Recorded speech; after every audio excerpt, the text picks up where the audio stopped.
अस्सलाम वालेकुम dear learners, hopefully आप लोग ठीक-ठाक होंगे, खैरियत से होंगे। सो आज का टॉपिक है हमारे पास कन्फ्यूजन मैट्रिक्स इन मशीन लर्निंग और इसको हम एक सिचुएशन और एग्जांपल से जो है वो समझने की कोशिश करते हैं। अच्छा सपोज़ करें कि हम लोग जीमेल को ओपन करते हैं और मैंने मेरी आज के दिन जो है वो एक किसी यूनिवर्सिटी की स्कॉलरशिप या किसी जॉब के इंटरव्यू की एक्सेप्टेशन और फिर मुझे जॉब एक्सेप्टेशन की कोई बहुत इंपॉर्टेंट ईमेल जो है वो आनी थी and I am expecting that particular email in my inbox. But वो ईमेल मेरे इनबॉक्स में आने के बजाय मेरे स्पैम फ़ोल्डर में पड़ी होती है, ठीक है? और आप उसको कभी देख ही नहीं पाते या फिर आप थोड़ी-सी सूअर एग्ज़ाम्पल लें कि आप एक हॉस्पिटल का एआई सिस्टम बना रहे हैं जिसने किसी एक हेल्दी इंसान को ये बोल दे कि आपको तो कोई एक बहुत ही डिज़ीज़ है। सवाल ये है कि मशीन लर्निंग मॉडल ये मिस्टेक्स करता क्यों है? और हमें कैसे पता लगेगा या हम कैसे पता लगाएँ कि मॉडल ने किस टाइप की मिस्टेक की है? और इस प्रॉब्लम को सॉल्व करने के लिए मेरे पास जो एक टूल है that is the confusion matrix. और आज की वीडियो और ये पर्टिकुलर लेसन जो है वो इसी हवाले से हम डिस्कशन करेंगे कि व्हाट इज़ कन्फ्यूजन मैट्रिक्स। और आप सिर्फ कन्फ्यूजन मैट्रिक्स ही नहीं बल्कि समझेंगे बल्कि पूरी मशीन लर्निंग इवैल्यूएशन को समझ रहे होंगे कि ये होती कैसे है। सो टिपिकली हम आज के उसमें क्या समझेंगे मेनली कि पर्टिकुलरली कन्फ्यूजन मैट्रिक्स होती क्या है और क्लासिफिकेशन मॉडल्स में एवैल्यूएशन की नीड ही क्यों है और जो टूल हम एवैल्यूएशन के लिए परफॉर्मेंस एवैल्यूएशन के लिए यूज़ करते हैं दैट इज कन्फ्यूजन मैट्रिक्स, उसको बनाते कैसे हैं, इसके अंदर जो टर्मिनोलॉजीज हैं true positive negative false positive या फिर फॉल्स नेगेटिव, इसका इस्तेमाल कब किया जाता है, कैसे किया जाता है। ये जो इतने सारे मैट्रिक्स आते हैं जिनके नाम हम सुनते हैं मशीन लर्निंग की दुनिया में, that is accuracy precision recall affinity score, या इसके भी अलावा बहुत सारे, इसमें से बेसिक वंस हैं कौन से, किसको कब यूज़ करना है। रियल वर्ल्ड में आपके पास कोई सैंपल प्रॉब्लम आती है, आप कैसे पता लगाएँगे कि which is the right method for this particular problem. और there is a very famous accuracy trap in the evaluation of the machine learning, जो कि खास तौर पर एक बहुत ही इम्बैलेंस डेटा सेट्स के अंदर क्रिएट होता है। उसको हम समझेंगे कि ये क्यों आता है, उसको कैसे बचना है। And somehow there are we are particularly starting reading from the binary classes, तो हम उसमें कन्फर्मेटिव को देखेंगे। एंड द लास्टली हम क्विकली यहाँ पर सिर्फ थ्योरेटिकल पॉइंट ऑफ व्यू से पाइथन के मैट्रिक्स को देखेंगे कि हम कैसे पाइथन के अंदर कन्फर्म मैट्रिक्स को बिल्ड करते हैं। And then we have another playlist जिसके अंदर हम step by step practical implementation करेंगे। So let's move forward to our central question. So now I know in a very simple thing, in a very simple way. Let's suppose कि classification model जो है वो basically कोई decision लेता है. I have a classification model. Now classification is basically classify any particular category, cat या dog में से, spam या ham में से, किसी डिजीज का होना या ना होने में से, ये क्लासिफिकेशन है, क्लासीफाई होता है। तो क्लासिफिकेशन का जो मॉडल है वो बेसिकली कोई डिसीजन लेगा, ठीक है।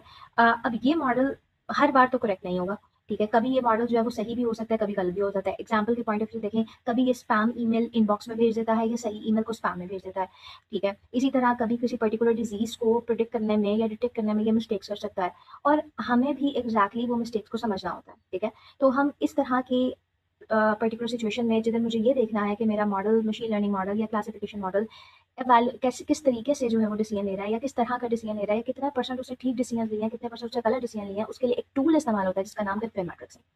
यहाँ पर मैं आपको एक थॉट देती हूँ जो कि मैं आगे वाले पर्टिकुलर उसमें भी मूव करूंगी, लेकर चलूंगी। फॉर एग्जाम्पल ये तो बात समझ में आ गई कि मशीन लर्निंग मॉडल जो है वो डिसीजन लेता है और ज़ाहिर-सी बात है वो मुझे ये पता लगता है कि ओके इसने कोई एक्यूरेट रिजल्ट्स दिया, for me it's an accurate results. तो क्या मैं इस मशीन लर्निंग मॉडल के ऊपर जो है वो इस बेस पे ट्रस्ट कर सकती हूँ कि इसने जो है वो बहुत हाईली एक्यूरेटली जो है वो डिटरमाइन किया केस को, ठीक है। फॉर एग्जांपल मैं एक हॉस्पिटल एआई केस लेती हूँ। एक हॉस्पिटल है लाहौर में और वो क्या करता है, वो एक एआई मॉडल का इस्तेमाल करता है जिसमें उसके पास कुछ पेशेंट्स आते हैं और वो डिटेक्ट करता है कि उनको कैंसर है या नहीं। अब वो पर्टिकुलर मॉडल जो है वो क्या रिपोर्ट करता है, 98% एक्यूरेसी, व्हिच मीन्स कि उसने ये बताया है 98% लोगों के अंदर या 95% लोगों के अंदर एक्यूरेटली ये बताया है कि उनको कैंसर है या उनको कैंसर नहीं है, ठीक है।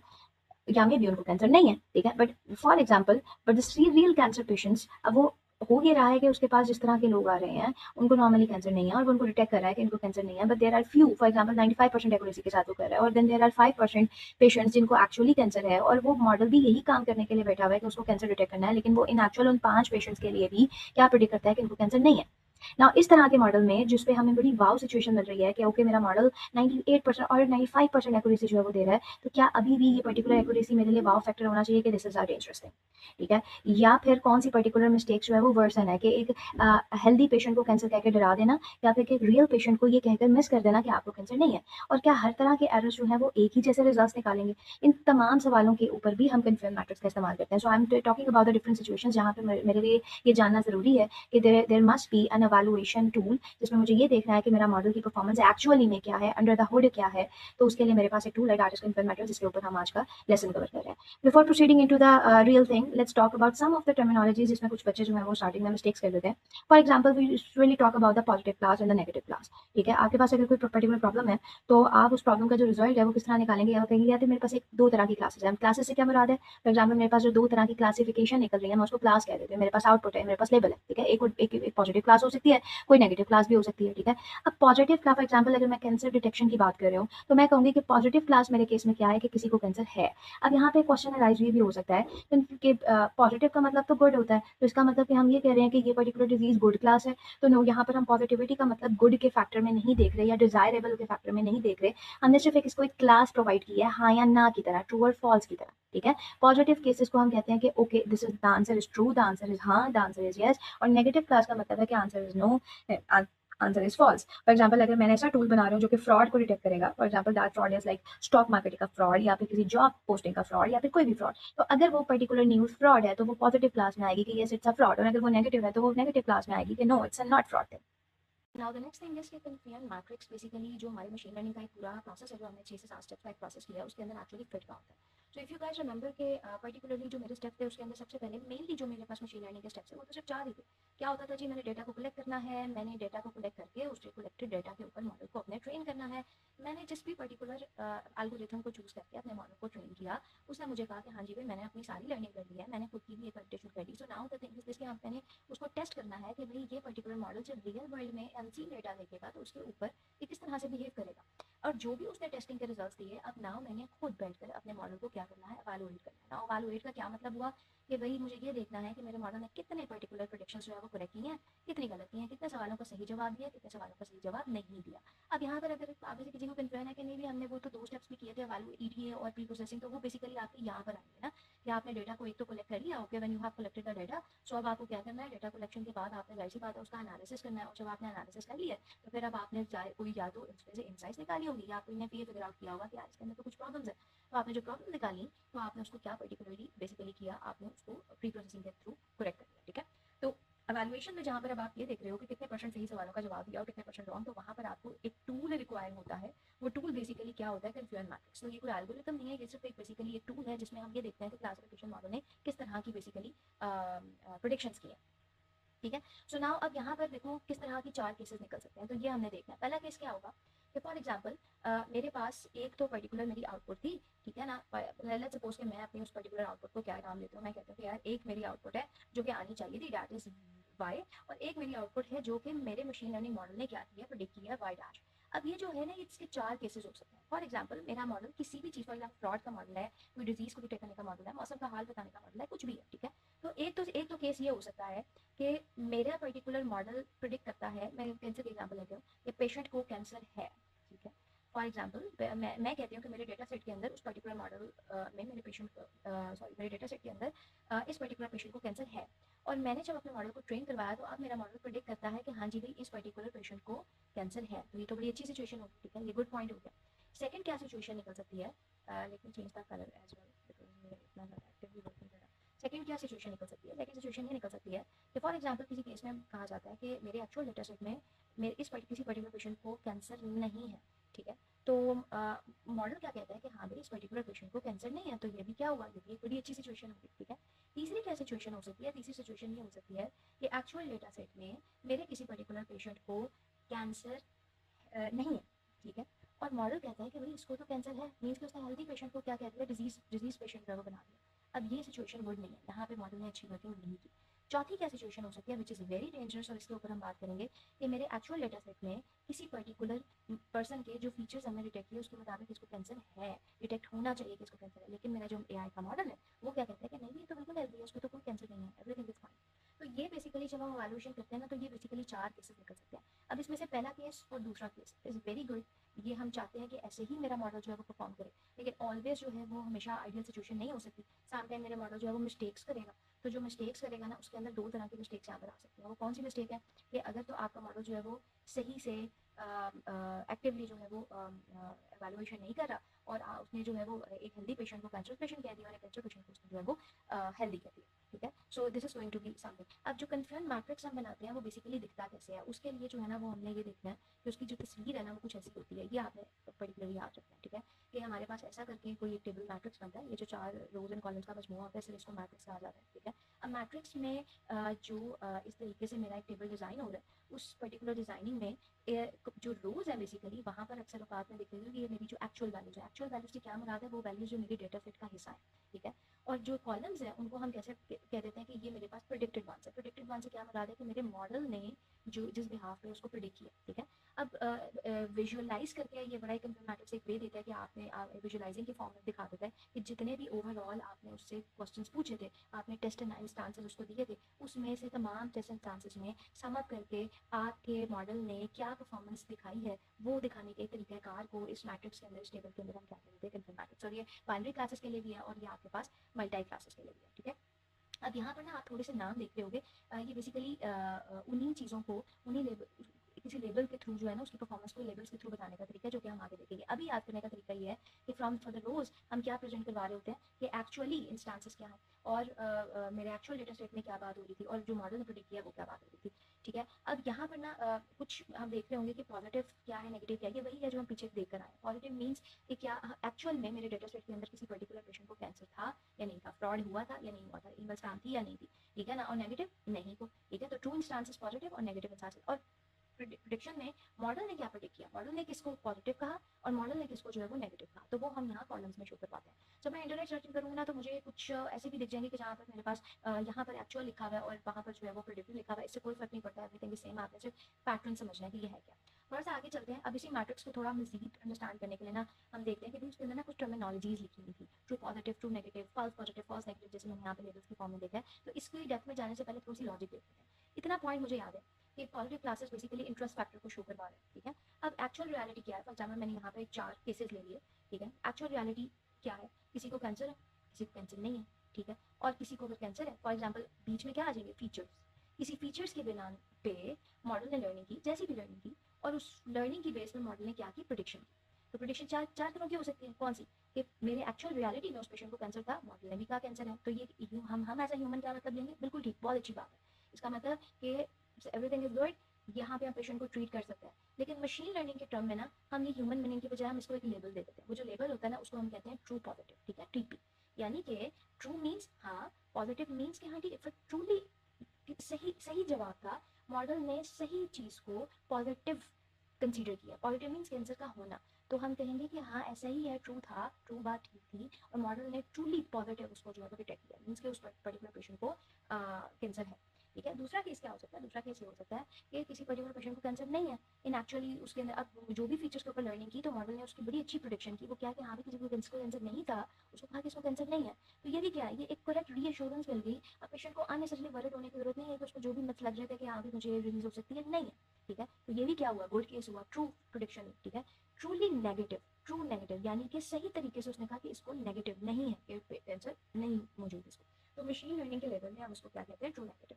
तो दोनों अच्छे केसेस जिसमें हाँ को हाँ कहना, ना को ना कहना, ये क्या हो गया, ट्रू पॉजिटिव और ट्रू नेगेटिव, ये आपने याद रखना है। अब ये तो आइडियल एनालिसिस हो गया, आइडियल सिचुएशन हो गई। ठीक है, सम टाइम दो सिचुएशन हो सकती हैं जिसमें से एक ऐसी सिचुएशन है कि एक्चुअली में on the basis of the features या on the basis of parameters उस पर्टिकुलर पर्सन को कैंसर नहीं था, लेकिन मॉडल उसको क्या प्रिडिक्ट करता है कि भाई इसको तो कैंसर है।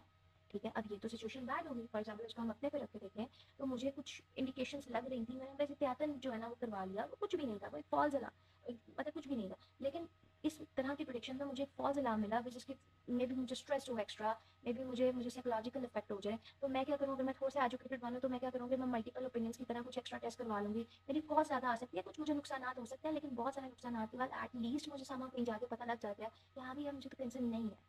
ठीक है, लेकिन फिर भी इस तरह के एनालिसिस को मशीन लर्निंग के टर्म में हम क्या बोलते हैं, फॉल्स पॉजिटिव, यानी कि उसने गलत जवाब दिया, फॉल्स जवाब दिया, उसने फॉल्सली किसी को पॉजिटिव कह दिया। ठीक है, कि हाँ इसको तो है, वो गलत था, ठीक है। और एक सबसे fourth, this is the swear case in this kind of situation, जिसमें किसी को कैंसर मौजूद है और आपकी मशीन लर्निंग मॉडल जो है उसको कहे कि इसको कैंसर नहीं है, विच मीन्स कि एक बंदा जो किसी बहुत इनिशियल स्टेज पे था, मेरे मॉडल की वजह से वो रिलैक्स हो गया, उसे अपनी लाइफ नॉर्मली स्पेंड करना शुरू कर दी, और लेटर ऑन जब वो टॉक्सिसिटी उसकी बॉडी में बहुत ज़्यादा डेवलप हो गई, जब उसके सिम्टम्स अपीयर होना शुरू हो गए, तब वो किसी फोर्थ स्टेज या थर्ड स्टेज का पार्ट बन चुका हुआ था, विच मीन्स कि उसकी डिजीज जो कि कॉन्टिन्यूसली बढ़ रही थी या अनट्रीटेड हो गई, जो कि डिजास्टर्स रिजल्ट निकाल सकती है, ठीक है। तो ये इस तरह के केस में मोस्ट इंपॉर्टेंट थिंग है कि हमें इस चीज़ को जरा टैकल करना है। मशीन लर्निंग के टर्म में हम इसको क्या कहेंगे, फॉल्स नेगेटिव, विच मीन्स गलत जवाब दिया उसने फॉल्सली किसी को नेगेटिव कह दिया, होना क्या चाहिए था पॉजिटिव, लेकिन उसने फॉल्सली किसी को नेगेटिव कह दिया कि नहीं भी इसको तो कुछ भी नहीं है।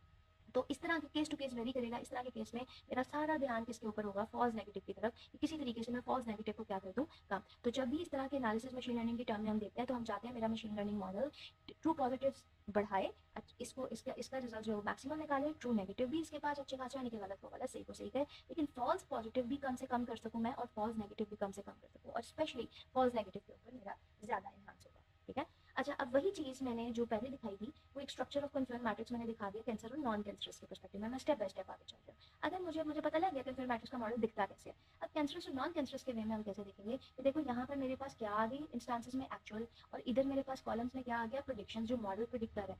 पॉजिटिव और नेगेटिव की जगह अब मैं अपनी सिचुएशन के हिसाब से लिख रही हूँ। पॉजिटिव मीन्स कि एक्चुअली मेरे केस में, मेरे डेटा सेट में जिसको कैंसर था वो यहाँ पर आ गया, जिसको कैंसर नहीं था वो यहाँ पर आ गया, और प्रोडिक्शन में मॉडल ने किसको कैंसर कहा और किसको कैंसर नहीं कहा वो यहाँ पर आ गया, ठीक है। अब यहाँ पे इस पर्टिकुलर सिनेरियो में मेरे पास क्या आता है, ट्रू पॉजिटिव आता है। मीन्स ट्रू पॉजिटिव मीन्स का क्या मतलब हुआ कि एक्चुअली भी किसी को कैंसर था और मेरे प्रोडिक्शन में भी मॉडल ने प्रोडिक्ट किया कि इसको कैंसर है, ये सही बात होगी, मुझे ये चाहिए, वेरी नाइस, ठीक है। अब आप थोड़ा सा पढ़ें कि एक्चुअल डेटा सेट में किसी को कैंसर नहीं था और मेरे मॉडल ने भी उसको कहा कि हाँ जी उसको कैंसर नहीं, तो ये भी बड़ी अच्छी बात है, ये भी बड़ा करेक्ट एनालिसिस हो गया। इसका मतलब ये हुआ कि ये क्या हो गया, ट्रू नेगेटिव हो गया, ठीक है, ट्रूली नेगेटिव, विच मीन्स कि दोनों एनालिसिस करेक्ट है, और ये डायगोनल वाले हमें ज़्यादा चाहिए, हम इसको ज़्यादा करना चाहते हैं, ठीक है। यहाँ पर अगर आप देखो तो ये क्या, फॉर एग्जाम्पल हम ये कहते हैं कि एक्चुअली में किसी को कैंसर नहीं था, ठीक है, लेकिन मेरे मॉडल ने उसको क्या प्रेडिक्ट कर दिया कि इसको कैंसर है। कॉलम वाइज देखे ना, एक्चुअली में किसी को कैंसर नहीं था, लेकिन मेरे मॉडल ने उसको क्या कह दिया कि इसको कैंसर है, ठीक है। ये क्या है, ये एरर आ गया, हम ये नहीं चाहते, ठीक है। तो पीछे जाते हैं, कौन सा वाला केस था कि कैंसर नहीं था लेकिन मेरे मॉडल ने उसको कहा कि कैंसर है, कौन सा केस था, that will be the FP, falsely किसी को पॉजिटिव कह दिया। तो फॉल्सली यहाँ पर क्या होगा, ये वाला पोर्शन मेरे पास फॉल्स पॉजिटिव का होगा, कि फॉल्सली एक्सप्लेन नहीं आ रहा, बट फॉल्सली किसी को क्या कह दिया, पॉजिटिव कह दिया, ठीक है। इसी तरह आप अगर ये वाला पोर्शन देखते हैं, तो यहाँ पर क्या था, मेरे एक्चुअल डेटा सेट के अंदर किसी को कैंसर था, लेकिन एआई मॉडल ने उसको क्या प्रेडिक्ट किया कि इसको तो कोई कैंसर नहीं है, एवरीथिंग इज फाइन। ये बड़ा स्वेयर केस हो गया, और इस तरह के केस जो है मैं चाह रही हूँ कि मेरे मॉडल जो है वो प्रेडिक्ट ना करे, ठीक है। तो ये भी मेरे पास एरर आ गया, लेकिन यहाँ पर हम क्या कहेंगे, फॉल्सली नेगेटिव। ये वाला केस क्या होगा, फॉल्सली नेगेटिव, यानी कि फॉल्स स्टेटमेंट दी, फॉल्सली किसी को होना क्या चाहिए था, पॉजिटिव, उसको कह दिया नेगेटिव। इस तरह के केस में ये दोनों एरर्स हैं, लेकिन बाद सिचुएशंस में मेरे पास ये वाला एरर ज़्यादा स्वेयर होता है, तो मेरी पूरा ध्यान इस एरर को कम करने पे होता है, ठीक है। और बाद केसेस में मेरे पास ये वाला एरर ज़्यादा स्वेयर होता है और मेरा पूरा ध्यान एफपी को कम करने पे होता है। कारण हम सिचुएशन बाय सिचुएशन इसको देखेंगे। तो ये तो पर्टिकुलरली इस पर्टिकुलर उसमें आई एम जस्ट ट्राइंग, या मैं आपको ये बता दूँ कि कन्फ्यूज मैट्रिक्स में आपने कन्फ्यूज नहीं होना, हमने बेसिकली ये बताना है कि कब कब मॉडल प्रोडिक्शन करते हुए कन्फ्यूज हुआ था, ठीक है। तो अब अगर आप इसलिए आज से समझ चुके हैं तो it's not going to be difficult. तो ओवरऑल मैंने कन्फ्यूजन मैट्रिक्स के ऊपर क्या पॉइंट्स देखे, मैंने कन्फ्यूजन मैट्रिक्स के ऊपर ये पॉइंट्स देखे। पॉइंट नंबर 1, कन्फ्यूजन, मेरा मॉडल जब लर्न करके टेस्ट केसेस पे अब टेस्टिंग करेगा, तो जाहिर सी बात है बहुत सारी चीज़ों में वो सही रिजल्ट देगा और बहुत सारी चीज़ों में वो कंफ्यूज होकर कुछ गलत रिजल्ट दे देगा। तो as a human last step में it is my particular responsibility कि मुझे क्या करना है, मुझे ये देखना है कि उसकी एवेल्युएशन करनी है कि उसकी परफॉर्मेंस कैसी है, कितनों को सही कहा, कितनों को गलत कहा। पॉजिटिव मीन्स कि किसी चीज़ का होना, नेगेटिव मीन्स किसी चीज़ का ना होना। तो एक फैक्टर है कि जैसे मैं एक बच्चे थे, मैं एक टीचर अगर हूँ और मैं देखती हूँ कि भाई मैंने 10 MCQs बनाए हैं, तो ज़ाहिर है वो 10 MCQs का सोल्यूशन भी मेरे पास होगा। मैं उसको वो क्विज देती हूँ और मैं क्विज में देखती हूँ कि भाई उसने कितनों का सही जवाब दिया, कितनों का गलत। तो मैं क्या करूँगी, मैं यही टैली करूँगी ना कि उसने जो जवाब दिया वो मेरे एक्चुअल सोल्यूशन सेट से मैच करता है कि नहीं करता। अगर करता होगा मैं उसको पॉइंट दे दूँगी, नहीं करता होगा तो मैं उसको कहूँगी तुमने गलत जवाब दिया। इसी तरह एक्चुअल डेटा सेट में जो भी मेरे पास टारगेट वैल्यू है, मैंने देखना है कि मेरे मॉडल ने उसको क्या प्रेडिक्ट किया। अगर वो सही प्रेडिक्ट किया होगा तो मैं उसको पॉजिटिव पॉइंट दूंगी कि हाँ तुमने सही कहा, ठीक है। कैंसर को कैंसर कहना, नॉट कैंसर को नॉट कैंसर कहना बिल्कुल सही बात है। हम इसको कहाँ पर लिखते हैं मशीन लर्निंग की टर्म में, हम कहेंगे ट्रू पॉजिटिव, विच मीन कि उसने सही प्रेडिक्ट किया, ये बात ठीक हो गई। ट्रू नेगेटिव, मतलब उसने सही प्रेडिक्ट किया, नेगेटिव को नेगेटिव कहा, विच मीन्स कि ये भी बात ठीक हो गई, ठीक है। दोनों करेक्ट प्रेडिक्शन है और हम चाहते हैं कि ये डायगोनल में ये वाला डायगोनल जो है ये मेरे लिए डिजायर्ड सिचुएशन है, ठीक है। जो डिजायर्ड सिचुएशंस नहीं है, कहाँ कहाँ पे मेरा मॉडल कंफ्यूज हुआ, कहाँ कहाँ पे मेरे मॉडल ने सही से जवाब नहीं दिया, करेक्ट प्रेडिक्शंस नहीं दी, एरर दी, वो कौन सी थी, वो ये सिचुएशंस थी, विच मीन कि एक्चुअली किसी को कैंसर नहीं था तो मॉडल ने उसको कैंसर प्रिडिक्ट कर दिया। तो इस वाले केस को हम क्या कहेंगे, ये फॉल्स पॉजिटिव है, यानी कि फॉल्सली किसी को प्रिडिक्ट कर दिया पॉजिटिव कि हाँ इसको कैंसर है। और चौथा पॉइंट क्या था, फॉल्स नेगेटिव, कि किसी को कैंसर है और फॉल्सली किसी को कह दिया कि नेगेटिव इसको तो कैंसर नहीं है। तो दिस इस तरह के केसेस में जहाँ पे डिजीजेस बहुत ज़्यादा आती है, मेडिकल केसेस में हमारे पास ये केस बहुत ज़्यादा हो जाता है, तो हम शायद इतना ज़्यादा सही ट्रू पॉजिटिव और ट्रू नेगेटिव पे ध्यान ना दें, हमारा सारा ध्यान, क्योंकि देखिए ना आपके कैंसर जैसी बीमारी है और 100 पेशेंट आपके पास आता है, तो 100 के 100 को फ्लू फीवर नहीं है कि 100 के 100 को हो सकता है, ठीक है, 100 में से 6 या 7 को ही होगा। लेकिन मेरा मॉडल जो है वो 95% ऑफ द टाइम जो है वो कह रहे हैं कि 92% ऑफ द टाइम कह रहे हैं हाँ जी भी कैंसर नहीं है, ठीक, हेल्दी पेशेंट्स को सही, लेकिन जब कैंसर की बारी आती है वहाँ पे वो सही से जवाब नहीं दे पाता। तो इस तरह के मॉडल को तो मेरा ताल्लुक ट्रू पॉजिटिव ट्रू नेगेटिव से हटके 92 95 से हटके किस पे फोकस होगा, उन 6 या 7 लोगों पे होगा कि जिनको एक्चुअली ट्रीटमेंट की जरूरत है। तो इसलिए यहाँ के केस में हम शायद ऐसा मेजर देखें जिसमें मुझे FN के ऊपर ज्यादा ध्यान देना। तो यहाँ पे मेरा बेसिक स्ट्रक्चर जो है वो खत्म होता है। हम यहाँ पर मूव ऑन करते हैं अपने सेकंड पार्ट की तरफ, जो कि हम एग्जांपल के थ्रू उसको मैट्रिक्स के थ्रू एनालाइज करने की कोशिश करेंगे। Okay, so here is the second example for the confluent matrix, and as we have seen in the part 1 कि हमने confluent matrix का एक basic structure देखा। अब इस particular वीडियो में हम एक working example के through same matrix को understand करने की कोशिश करेंगे, और छोटे से sample actual predicted patients के साथ, ठीक है। अब अगर मैं यहाँ पर देखूँ तो मैंने 6 patients का डेटा लिया है, और इन 6 पेशेंट्स को के कुछ जाहिर है कुछ फीचर्स होंगे जिसकी बेस पे मैं देख के ये एनालाइज करती हूँ कि भाई इस बंदे को कैंसर है या नहीं है। तो इसको एनालाइज करके एक्चुअली मेरे पास जो पेशेंट का सेट था, रिकॉर्ड था, रिपोर्ट थी, वो ये थी कि इनमें से पेशेंट 1 को कैंसर है, पेशेंट 2 को कैंसर है, पेशेंट 3 और 4 को कैंसर नहीं है, पेशेंट 5 को कैंसर है, पेशेंट 6 को कैंसर नहीं है। तो विच मीन्स कि मेरे मॉडल ने, फॉर एग्जाम्पल मैंने एल्गोरिथम न्यूरल नेटवर्क लगाया, CNN लगाया, डिसीजन ट्री लगाया, नाइबस लगाया, जो हमने देखे, इन पर्टिकुलर बेसिस पे उसने डिसीजन लिया, लर्निंग की, और लर्निंग करके उसने कुछ न्यू सैंपल्स, आई मीन इनके ऊपर ऐसे पुराने थे, हमने इसको ये न्यू सैंपल्स दिए जिसमें मेरे एक्चुअली उनका केस रिपोर्ट ये थी, और मैंने मॉडल को कहा कि भाई तुम प्रिडिक्ट करो। मॉडल ने इन 6 पेशेंट्स को जो प्रिडिक्ट किया ना, वो क्या कि उसने पेशेंट 1 को कहा कि ओके कैंसर है। तो इसका मतलब क्या हुआ कि उसने सही को सही कहा, इधर मैपिंग देखिए, which means that is true positive. कि इस पेशेंट 2 को कैंसर नहीं था, इसने कैंसर था, इसने प्रिडिक्ट किया इसको कैंसर नहीं है, ये बात गलत होगी, कैंसर वाले को कह दिया कि कैंसर नहीं है, this is very square, this is falsely negative, falsely कह दिया कि नो कैंसर, दिस इज गलत। So now then patient 3 no cancer, उसने कहा नो कैंसर, बिल्कुल ठीक है, ट्रूली नेगेटिव का, हाँ सही कहा, ट्रू नेगेटिव केस को नहीं है। नो कैंसर वाले को उसने कह दिया कैंसर, ये भी गलत है, उसने फॉल्सली पॉजिटिव, यानी कि उसको है ही नहीं, एक चीज पॉजिटिव है ही नहीं, वो उसने उसको कह दिया कि फॉल्सली गलत कहा कि पॉजिटिव। इसी तरह कैंसर वाले को कैंसर है, ट्रू पॉजिटिव अगेन है, ट्रू नेगेटिव। तो ये तो मेरे पास एनालिसिस आ गई किसी डेटा सेट को देख के। अगर मुझे खुद को अगर देखना है, अंडर द हुड स्टोरी देखनी है, तो वो जो मैं पाइथन का स्क्रिप्ट लिखते हूँ उसके अंदर मैं साइटेड में मैट्रिक्स की क्लास को कॉल करके कन्फ्लुएंट मैट्रिक्स की रिपोर्ट जनरेट करवाता हूँ, तो वहाँ पे ना एक डब्बा सा बनता है जिसमें वो बताता है कि पूरे डेटा सेट में 1000 इंस्टांसेस में 100 इंस्टांसेस में से कितने जो है वो ऊपर की तरफ आए, कितने कितने यानी कि टीपी थे, कितने FN थे, कितने। तो हम अंडर द हुड देख रहे हैं कि ये बेसिकली करता कैसे है। तो जितना भी फॉर एग्जाम्पल अभी मेरे पास 6 का डेटा सेट है, ये 600 6000 की जब हम शॉप ले रहे हैं, तो वो क्या करता है, काउंट कर लेता है लाइक दिस, कितने टीपी के इंस्टांसेस थे, TN के कितने, FP के कितने, FN के कितने, और जितने इंस्टांसेस निकलते हैं ना उसको वो इस तरह का मैट्रिक्स, देखिए मैट्रिक्स ही तो हुआ जो मैं आपको पीछे दिखा रही थी। अब जाहिर है एक्सेल शीट के ऊपर मेरे पास यहाँ पर एक बॉक्स बनेगा, ठीक है। So basically this is my matrix, ठीक है। तो यहाँ पर आपने क्या देखा था, ये वाली साइड क्या है, ट्रू पॉजिटिव, ये वाली डायगोनल साइड बॉटम वाली क्या है, ट्रू नेगेटिव, ठीक है। और जिसमें हमारे पास फॉल्सली पॉजिटिव थे, फॉल्सली पॉजिटिव क्या था, ये किसी को कैंसर नहीं है, तो देखो कहाँ पर है, एक्चुअली नो कैंसर, लेकिन प्रिडिक्ट क्या कर रहा है कि उसको कैंसर है, तो ये वाली साइड मेरे पास क्या थी, फॉल्स पॉजिटिव, और मेरे पास ये वाली साइड क्या थी, फॉल्स नेगेटिव, ठीक है। सो मैंने इस तरीके से एक मैट्रिक्स की रिपोर्ट बना ली। इंटरप्रिटेशन क्या थी इसकी, कि मॉडल ने 6 इंस्टांसेस के ऊपर काम किया जब टेस्टिंग की, तो मैंने वैल्यूएशन की, तो मेरी इंटरप्रिटेशन ये थी कि मॉडल ने 4 करेक्ट प्रेडिक्शन दिए, मैंने 4 का फैक्टर कैसे निकाला, सही TP प्लस TN करके, ठीक है, इस डायगोनल वाले को TP प्लस TN करके मुझे पता लगा कि ओ इसकी 4, और 2 रॉन्ग प्रेडिक्शन दी। 2 कैसे पता लगा, ये जो फॉल्स वाले थे, 1 और 1 + 1 फॉल्स, तो 4 सही प्रेडिक्शंस थी, 2 रॉन्ग प्रेडिक्शंस थी, ठीक है। तो मे भी मैं कहूँ कि इसने 40% ऑफ द टाइम बिल्कुल ठीक किया, या इसने जो है वो 80% ऑफ द टाइम, क्योंकि 100 में से निकाले 80% ऑफ द टाइम ठीक प्रेडिक्ट किया, ठीक है। सो यहाँ पर लेकिन इस तरह के सिनेरियो में हमने देखना है कि गलत में से कौन सा सीरियस फैक्टर है। तो I have already told you कि यहाँ पे मेरा कोशिश ये होगी कि किसी तरह फॉल्स नेगेटिव को मैं कम करूँ, मेरे लिए शायद TP और TN का ज़्यादा होना, इतना वाव फैक्टर ना हो। 6 में से अगर वो 2 की गलत प्रिडिक्शन कर रहा है तो ये मॉडल कुछ अच्छा प्रिडिक्शन नहीं कर रहा, ये गलत है। अब मेरे इस तरह के केस में जहाँ पर मेरा ये पर्टिकुलर मैट्रिक्स निकलता है, इस सारे उसमें मुझे ये देखना है ना कि मॉडल ने मेरे मुझे मैट्रिक्स निकालना है। मैट्रिक्स मीन्स कि मैं कैसे एवेलुएट करूँ कि कितना एक्यूरेसी थी, कितनी एक्यूरेसी नहीं थी। तो इस मैट्रिक्स के ऊपर जहाँ पे मेरे पास समटाइम सिर्फ एक्यूरेसी या सही जवाब नहीं देखना, मुझे ये देखना है कि एक्चुअली कहाँ का कंफ्यूज हुआ था और कौन से फैक्टर ज़्यादा सही है। तो मेरे पास 4 तरह के मैट्रिक्स होते हैं कन्फ्यूजन मैट्रिक्स में से। नंबर 1 मुझे एक्यूरेसी देखनी होती है, ठीक है। नंबर 2 मुझे देखना होता है प्रिसिजन। नंबर 3 मुझे देखना होता है रिकॉल। नंबर 4 मुझे देखना होता है FN score and there are other as well, लेकिन अभी हम सिर्फ इन्हीं को ही देखेंगे, ठीक है।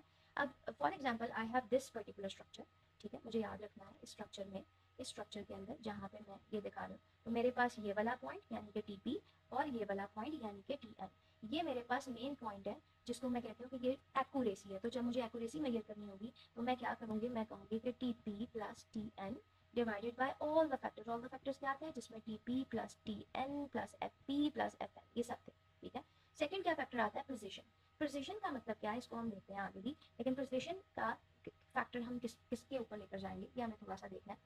फॉर एग्जाम्पल कि मैंने अपने मेरे मॉडल ने प्रिडिक्शन की, जिन जिन में मेरे मॉडल ने, मुझे ये देखना है कि out of all the predictions, जितनी भी प्रिडिक्शन मेरे मॉडल ने किया उसमें से कितनी प्रिडिक्शंस ठीक थी, प्रिडिक्टेड वैल्यूज कितनी ठीक थी, ठीक है। तो इसमें देखें इसका फॉर्मूला क्या है, TP over TP plus FP. अब ये कैसे मिला मुझे, इसमें मुझे अगर मैं प्रिसिजन के लिए अपना मैट्रिक्स बनाऊं तो मुझे देखना है टीपी, ये वाली साइड, ये वाली, ठीक है। इसमें टीपी मुझे देखना है कि out of all the predicted, देखना है कॉलम किसका प्रिडिक्शन का है, out of all the predictions मेरे मॉडल ने कितनों में से सही प्रिडिक्ट किया, ठीक है। ये मुझे देखना है। अब यहाँ पर देखो फैक्टर कौन सा आ रहा है, यानी कि इस फॉर्मूले के अंदर अगर मैं आगे यहाँ पर जाऊँ तो फैक्टर कौन सा आ रहा है कि T divided by T plus F P. तो गलत कौन से आ रहे हैं, एफ पी। तो मैंने प्रिसिजन कब, ये मुझे जब ये देखना हो कि मैंने फॉल्स पॉजिटिव के ऊपर मेरा ध्यान हो, फॉल्स पॉजिटिव के ऊपर, तो तब मैं ज्यादा से ज्यादा प्रिसिजन वाले फॉर्मूले को कैलकुलेट करती हूँ, ठीक है। फॉल्स पॉजिटिव क्या था, फॉल्सली किसको पॉजिटिव कह रहे हैं, मतलब मेरा ध्यान यहाँ पर ज्यादा, मैं एक एग्जाम्पल से भी आपको इसको बताऊँ, ठीक है। चलो अभी देख लेते हैं। फॉर एग्जाम्पल एक एग्जाम्पल लेते हैं कि मेरा आज मैंने जो पहले एक सब स्लाइड वन में बोला था, मैंने जो है किसी जगह पर इंटरव्यू दिया और मैंने इंटरव्यू दिया और इंटरव्यू वाले ने ये कहा कि आज का दिन जो है वो क्या है। फॉर एग्जाम्पल आज का दिन वेंसडे का है और वेंसडे के अंदर आपको जो है ना वो एक ईमेल आ जाएगी। अगर हमने आपको सेलेक्ट किया तो बाय वेडनेसडे जो है ना वो आपको ईमेल आएगी और आपने वेंसडे की नाइट तक हमें लाजमी उसका रिस्पॉन्स देना है। अगर आपने उसका रिस्पॉन्स दे दिया तो वेल एंड गुड, अगर हम अदरवाइज हम कंसीडर करेंगे कि आप एग्री नहीं और हम थर्सडे को सेकंड कैंडिडेट को ईमेल भेजते हैं, ठीक है। अब आपके लिए वो जॉब बहुत इंपॉर्टेंट है, आप फुल डे जो है वो बैठे रहे हैं अपने ईमेल इनबॉक्स के आगे, ठीक है। आप बार बार चेक कर रहे हैं, बार बार चेक कर रहे हैं, but most of the time आपका ध्यान ही नहीं किया क्या है, मैं स्पैम के ऊपर भी चेक कर लूँ, ठीक है। अब आप एक ऐसे एआई मॉडल, फॉरगेट अबाउट कि हम गूगल को यूज कर रहे हैं क्या, आप एक ऐसे एआई मॉडल को यूज कर रहे हैं जो कि फिल्टरिंग करता है ना स्पैम और नॉट स्पैम, ठीक है। अब क्या हुआ, अब इसके अंदर ये हुआ कि मॉडल ने दो तरह की गलतियां की। कौन सी गलती की भाई, कि वो क्या करते हैं, वो स्पैम ईमेल्स को मेरे इनबॉक्स में भेज देता है। हाँ ठीक है, अभी मुझे पता है कि जहाँ पे money relevant, lottery relevant, scheme relevant इस तरह की चीजें होंगी, वहाँ पे मुझे आइडिया हो जाएगा कि ये तो बड़ा एक क्रिटिकल सा मामला है, इसको ना ही क्लिक करो ना, एनी वायरस ना आ जाए, मैं इसको इग्नोर कर सकती हूँ, ठीक है। लेकिन जहाँ पर इस तरह का केस आ जाए, जैसे मैंने ये बताया जिसमें मेरी एक्चुअल सही ईमेल आनी कहाँ चाहिए थी, इनबॉक्स में, और मॉडल ने उसको स्पैम कह के कहाँ भेज दी, स्पैम फोल्डर में, तो ये तो बहुत नुकसान हो गया, ठीक है ना। ये तो बहुत बड़ा पर्टिकुलरली वो हो गया। अब देखो स्पैम और नॉट स्पैम के केस में स्पैम को मैं क्या कहूंगी, स्पैम और नॉट स्पैम के केस में स्पैम ईमेल को क्या कहूंगी कि ये पॉजिटिव है, मीन्स की पॉजिटिव केस कि ये स्पैम है, किसी को स्पैम कहना और किसी को नॉट स्पैम कहना। और नॉट स्पैम को मैं क्या कह दूंगी कि यार ये पॉजिटिव नहीं है, मे बी जीरो कह दूँ, ठीक है ना। तो एक ऐसी इनबॉक्स जो कि स्पैम नहीं थी, एक ऐसी नहीं है जो एक ऐसी ईमेल जो कि स्पैम नहीं थी, उसको गलती से फॉल्सली क्या कह दिया कि स्पैम है, यानी कि पॉजिटिव है, और कहाँ भेज दिया, स्पैम में भेज दिया, ठीक है। तो इस तरह के केस में ना एक्यूरेसी से ज्यादा मेरा ध्यान किस पे, प्रिसिजन पे होगा, क्योंकि किसके अंदर फॉल्स पॉजिटिव आ रहा है और हम फॉल्स पॉजिटिव को देखते हैं, ठीक है। तो फॉल्स पॉजिटिव में मुझे देखना है कि out of all the prediction उसने गलत प्रेडिक्शन कौन सी की थी, और मेरा ध्यान इस तरह के केस में जाएगा क्या किसी तरीके से इसको काम करें। तीसरा जो मैयर होता है that is a very sensitive, which is sensitivity को देखता है, विच इज रिकॉल। अब आप देखो इसके अंदर क्या है, वो ट्रू पॉजिटिव देख रहे हैं कि कितने उसने सही प्रिडिक्ट किया है, लेकिन नोट करो कि true positive plus F N, इसमें एफ एन को देखता है, विच मीन्स कि पूरे ओवरऑल डेटा सेट्स में से, प्रिडिक्टेड में ना खाली, ओवरऑल डेटा सेट्स में से जितने मेरे पास वाकई पॉजिटिव केसेस थे, ओवरऑल डेटा सेट में से जितने मेरे पास वाकई पॉजिटिव केसेस थे, उसमें से इसने किसको सही प्रिडिक्ट किया कि ये पॉजिटिव है और कितनों को गलत गलत कह दिया कि नेगेटिव है। अब मैंने आपको कैंसर की एग्जांपल दी, अब ये कहाँ पर है, ये हम अगर इस पर देखें तो हम बेसिकली इस पोर्शन को टारगेट कर रहे हैं, ये वाला, ठीक है, ये वाला पोर्शन, ये वाला, ठीक है। तो इसमें अब इसके अंदर अगर हम देखें तो मैंने ये देखा कि यार FN जैसे कैंसर वाला केस बताया, तो मुझे मेरे लिए ज़्यादा फोकस किस पे होगा, फॉल्सली किसको उसने नेगेटिव कह दिया। तो डिजीजेज में या मेडिकल उसमें मेरा ध्यान रिकॉल पे होता है कि इसके रिकॉल कितना है, तो मेरी कोशिश होती है कि मैं रिकॉल को ज़्यादा रिड्यूस करूँ। अच्छा, ये आपके पास टास्क होगा जो आपको मुझे बताना है कि ऐसी किसी सैंपल को जीपीटी करिए या जिसको भी, कौन सी ऐसी एग्जाम्पल लें रियल लाइफ जिसमें रिकॉल प्रोसीजन दोनों का देखना बहुत जरूरी है, दोनों है खाली एक नहीं। तो जहाँ दोनों अहम आ जाए ना, वहाँ हम ले लेते हैं दोनों का एवरेज, और दोनों का एवरेज जब लेते हैं ना, तो हम उस मेजर को क्या कह देते हैं, FN स्कोर, दैट्स इट। ठीक है। और जब बहुत ज्यादा हम इम्बैलेंस डेटा सेट यूज करें, जो कि नॉर्मली बैलेंस्ड डेटा सेट में ना आपको एक्यूरेसी ही सही रहती है। बैलेंस डेटा सेट का क्या मतलब है, balanced positive classes, balance negative classes. 50 ही पॉजिटिव थे, 50 ही नेगेटिव थे, या 60 पॉजिटिव थे और 40 नेगेटिव थे, यानी कि एक तरह का ना बैलेंस, बहुत ज्यादा इम्बैलेंस नहीं है, तो वहाँ पे एक्यूरेसी ठीक रहती है। लेकिन जहाँ पर बहुत ज्यादा इम्बैलेंस आ जाए, जैसे 1000 में से 900 इंस्टांसेस कैंसर के आ गए, 100 नॉट कैंसर के आ गए, ठीक है, तो बहुत इम्बैलेंस हो गया। उसका मतलब जब मॉडल लर्न करेगा तो वो 100 के 100 पर्टिकुलर केसेस को क्या लर्न करेगा कि इनको तो कैंसर है ही नहीं, विच मीन्स कि वो मैक्सिमम मन को क्या कहेगा कि उसको कैंसर नहीं है। ठीक है, क्योंकि उसकी सिर्फ 100 के ऊपर ट्रेनिंग हुई है कि किन फैक्टर्स पे कैंसर होता है। तो वो जब एक्चुअल टेस्ट केसेस में आएगा, तो इस तरह के मॉडल 6 पेशेंट्स के अंदर 5 के 5 को कह देते हैं कि इनको कैंसर नहीं है। ठीक है, हालांकि उनको हो सकता है। ठीक है, तो इसलिए हम यहाँ पे एक्यूरेसी के बजाय बाकी के मेजर्स देखते हैं यहाँ पे कि इम्बैलेंस डेटा सेट में हमारे पास प्रेसिजन रिकॉल, और जहाँ पे दोनों को देखना वहाँ पे हम FN स्कोर को देखते हैं। ठीक है, फॉर एग्जाम्पल इसी पर्टिकुलर एग्जाम्पल को मैं लूँ जहाँ पे मेरे पास 6 इंस्टांसेस थे, अगर आप देखो कोई एक्चुअल कैंसर यहाँ पे 2 को प्रोडिक्ट हुआ था, जिनको नहीं था और उसने भी कहा नहीं था वो 2 हुए, जिनको था ही नहीं उसने कहा है वो 1 थे, और जिनको था नहीं था उसने कहा कि जिनको था उसने कहा कि इनको तो नहीं है कैंसर, वो भी 1 था। तो मैंने इन वैल्यूज को लिया और यहाँ पे मैंने फॉर्मुलाज में पुट कर दिए। तो ये मेरे पास एक्यूरेसी का फॉर्मूला था, मैंने उसको पुट किया, मेरे पास जो है वो 0.67 निकला। अब यहाँ पर मैं क्या कहूँगी कि भाई ये जो एक्यूरेसी है ये क्या थी, ये 0.67 थी। अच्छा, अब ये जो 0.67 सिंपली क्या बताती है कि टोटल प्रेडिक्शंस में से, टोटल प्रेडिक्शंस में से कितनी उसने करेक्ट की थी। ठीक है, सही को सही था, गलत को गलत था। ठीक है, तो अगर 100 प्रेडिक्शंस थी, 100 में से थी, तो भाई उसने अगर 67 यानी कि 6% के साथ उसने एक्यूरेसी कितनी निकाली, 67% निकाली। ठीक है, तो which is good, it is fine, सही हो गया। अब इसी तरीके से अब वो सेकंड वन को क्या देखेगा, वो ये देखेगा कि भाई प्रिसिजन के अंदर मैंने ये फॉर्मूला था, प्रिसिजन के फॉर्मूला के अंदर अगर मैं इसको पुट करती हूँ तो मेरे पास हम और भी, क्योंकि मेरे पास बहुत छोटा सैंपल था ना, तो इसलिए इस तरीके से आ रहे हैं। तो मैं आपको डिफरेंट, तो मॉडल ने क्या देखना है इसमें, आपको पॉइंट ये देखना है कि मॉडल से पॉजिटिव प्रोडिक्शन कितनी सही दे रहा है, कितनी दफा ऐसा हुआ कि उसने प्रोडिक्ट किया और उसने सही प्रोडिक्ट किया। ठीक है, तो यहाँ पर हम वो देखते हैं। ठीक है, तो out of 3 patients for example उसने प्रोडिक्ट करके, out of 3 patients predicted as cancer में से उसने 2 को एक्चुअली कहा कि जी इसको कैंसर है, और एक appoint did not have cancer. ठीक है ना, तो ये 67, बट ये भी एक अच्छा मेजर जो है वो हमारे लिए कंसीडर नहीं होगा। अब हम जो एग्जाम्पल ले रहे हैं उसमें रिकॉल का फॉर्मूला ये है, अगर हम उसमें आप देखो, आपको भी तो सारी वैल्यू भी सेम आ रही है, हमने बहुत छोटे का लिया। ठीक है, तो ये क्या देखता है कि एक्चुअली मेरे टोटल डेटा सेट में कितने पॉजिटिव केसेस थे और मेरे मॉडल ने उनमें से कितनों को सही से प्रेडिक्ट किया। तो मेडिकल केसेस में रिकॉल बहुत इंपॉर्टेंट है, क्योंकि हम रियल पेशेंट्स यहाँ पे मिस नहीं करना चाहते हैं। तो आप देखो, out of all real cancer patient में से मॉडल ने सिर्फ 67% कोर्स से सक्सेसफुली किया, यानी कि 2 कैंसर को सही, 2 को सही से प्रेडिक्ट किया और एक छोड़ ही दिया। तो भाई इस तरह के केसेस में मेरे लिए बहुत अहम है, I can not take risk of these kind of things. ठीक है, और FN स्कोर मैंने आपको बताया कि जहाँ पे दोनों का फोकस होता है वहाँ पे FN स्कोर, ये बहुत इंपॉर्टेंट फैक्टर है। Accuracy track, and this is going to be our MCQ as well, कि एक्यूरेसी ट्रैक क्या है, ये मैं भी पीछे बता चुकी हूँ कि समटाइम्स हमारे पास इम्बैलेंस डेटा होता है। ठीक है, यहाँ पे मैंने डिफरेंट ले लिया, कैंसर के केस में मेरे पास 900 जो है वो ऐसे पेशेंट्स आ गए जिनको कैंसर था ही नहीं, और सिर्फ 100 के ऊपर मैंने ट्रेन किया उसको। फ्रॉड डिटेक्शन के ऊपर ये देखो, मैंने 1000 चांसेस दिए थे, 1000 रिजेक्शन देखने के बाद मैंने 980 जो बाकी ठीक थी, लेजिटिमेट थी सारी, उनका डेटा दिया, और सिर्फ 20 फ्रॉड। तो इसमें तो मुझे इनको थोड़ी देखना जो ठीक है, मुझे तो वो देखना जो फ्रॉड है।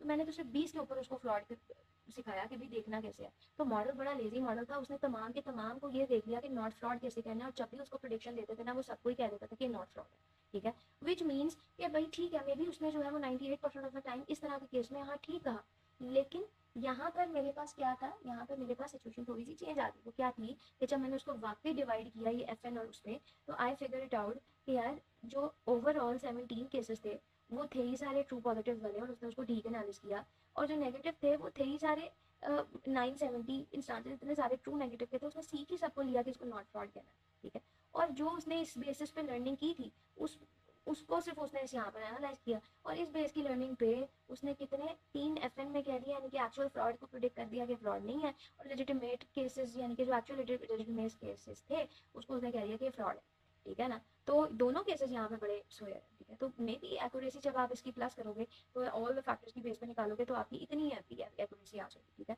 लेकिन यहाँ पे आपका रिकॉल जो है वो 85% जा रहा है, विच मीन्स इतना हाई जा रहा है, विच मीन्स कि ये तो एक्चुअल फ्रॉड केसेस को पकड़ेगा ही नहीं, ठीक है। तो ये इस तरह के इम्बैलेंस डेटा सेट में खाली एक्यूरेसी अलोन आप देख रहे हो ना, कह रहे हो क्या है तो बहुत अच्छा है, नहीं ये बड़ा मीनिंगलेस हो जाता है। ऑलवेज इंस्पेक्ट द प्रिसिजन और रिकॉल, ठीक है। तो मैंने आपको इसको आपने थोड़ा सा फिगर आउट करना है, you can ask me as well. एक थोड़ा सा इस तरह भी हमें देखना चाहिए कि वी नीड टू नो कि कौन सा राइट मैट्रिक है, कौन सा राइट मैट्रिक नहीं है। एक्यूरेसी के कोई एक मैट्रिक हमेशा हर सिचुएशन में नहीं देखते। जैसे कैंसर स्क्रीनिंग के उसके अंदर फॉल्स नेगेटिव को मुझे लो करना था, बड़ा इंपॉर्टेंट फैक्टर था, तो मैं रिकॉल को देखती थी, इसको प्रायोरिटाइज करती थी। स्पैम फिल्टर के केस में मेरे लिए फॉल्स पॉजिटिव बहुत जरूरी थे, इसको कम करने के लिए तो मुझे प्रिसिजन को देखना पड़ता था। फ्रॉड के केस में जैसे अभी हमने देखा दोनों ही इंपॉर्टेंट है ज़्यादा, लेकिन रिकॉल ज़्यादा इंपॉर्टेंट है कि भाई कितने वो एक्चुअली देख रहे हैं, ठीक है ना। कि फ्रॉड को हम पकड़े नहीं, उनको दिए जाए और उसकी वजह से हमारे बैंक को नुकसान होता है। तो मे बी बोथ मैटर हो, तो हम शायद इसमें एफएन स्कोर की एवरेज देखें। जो लीगल क्रिमिनल फोरेंसिक के केसेस हैं, ठीक है ना, जहाँ पर आपको ये सारे क्रिमिनल रिकॉर्ड देखने होते हैं, वहाँ पे भी फुल मैट्रिक्स हम देखते हैं ताकि फेयरनेस चेक हो सके। तो ये जो प्रिसिजन रिकॉल का ट्रेड ऑफ है ये बड़े एग्रेसिव थ्रेशोल्ड्स हैं और इसको हमें देखना होता है ताकि हम सही से जो है वो आंसर कर सकें। So here is a quick practical elaboration of a problem जो कि हम पीछे देख रहे हैं। So problem was built because we have built a model जो कि कैंसर डिटेक्ट कर सकता है और we are only seeing this expression which is not the ideal state but just for the sake of presentation। और ये actually और not actually उसने प्रेडिक्शन की थी, ठीक है। तो मैं जब इस अपने गूगल कोलैब पर जाऊंगी तो मैं कुछ ऐसा लिखूंगी, for example if you see के भी देखो यहाँ पर क्या है, यहाँ पर आपके पास जो है वो इसके लर्न आपने लाइब्रेरी यूज़ की, उसमें डॉट मैट्रिक्स की क्लास थी और आपने जो है वो कन्फ्यूजन मैट्रिक्स को इंपोर्ट करवाया। आपने जो है वो एक डिस्प्ले को इंपोर्ट करवाया। मैट्रिक्स मीन क्या कह रहे हो यार, मैंने मैट्रिक्स बनाना है, उस मैट्रिक्स को आप डिस्प्ले भी करना चाह रहे हो, फिर उसके ऊपर रिपोर्ट भी बनाना चाह रहे हो। तो ये आपने बनी बनाई स्टैंडर्ड जो है ना फंक्शंस कॉल करवाए, ठीक है। और आपने इसको प्लॉट करवाना है तो उसके लिए आपने मैटप्लॉट लिख के लाइब्रेरी ले ली। आपने बता दिया कि एक्चुअल केसेस जो है ना मेरे 6 में से वो ये हैं, ठीक है। क्योंकि मैं अभी कोई डेटा सेट तो नहीं यहाँ पे इंपोर्ट कर रही हूँ या फिर यहाँ पे कर रही हूँ रिपोर्ट, तो इसलिए मैंने रैंडमली लिखा कि भाई एक्चुअल केसेस में जो 6 मैंने लिस्ट बना ली ना 6 पेशेंट्स की कि ये था, और मॉडल ने उसके अगेंस्ट प्रेडिक्ट किया। अभी मेरा यहाँ पे आपको शो करवाने का मकसद इतना है कि आप इसे डेवलप करें, ठीक है। And then here you are asking the Colab और पाइथन के लिए मुझे कन्फर्म मैट्रिक डिस्प्ले करवाना था। आप कह रहे हो कि कन्फर्म मैट्रिक डिस्प्ले की क्लास है तुम फ्रॉम प्रेडिक्शन यानी कि प्रेडिक्शंस वाली उसको फंक्शन को कॉल करो, और मेरे पास ना 2 लिस्ट बनी है, कौन सी एक्चुअल की लिस्ट और प्रेडिक्ट, इन दोनों लिस्ट को लो और लेबल्स जो है ना वो कैंसर और नॉन कैंसर को देना और इसके ऊपर ना पूरा एक मैप प्लॉट कर दो, ठीक है। यानी कि जो कैंसर वाले हैं इनको भी ब्लू कलर दो, जो नॉट कैंसर वाले हैं इनको भी ब्लू कलर दो, बाकी दूसरे को रैंडम दे दो। और इस पूरे ग्राफ को ना टाइटल जो तुम टाइटल दोगे ना वो क्या देना, कन्फर्म मैट्रिक्स का यानी कि ये हेडिंग को, और तुम मुझे ना शो करवा दो ये बना के, ठीक है। और बाद में मैंने उसकी क्या एक डिटेल रिपोर्ट भी प्रिंट करवा दी कि कितने एक्चुअल थे कितने नहीं। तो उसने ना जो डिस्प्ले करवाया वो कुछ ये करवाया। तो देखो ये इस तरीके से आपका बनेगा गूगल को लैब के ऊपर, ठीक है। अब ये मैंने बता भी दिया कि ट्रू पॉजिटिव कौन से हैं, टॉप राइट पे फॉल्स ने और ये सारे, ठीक है। जब आपने उससे रिपोर्ट प्रिंट करवानी तो उसने रिपोर्ट ये आपको प्रिंट करके दी।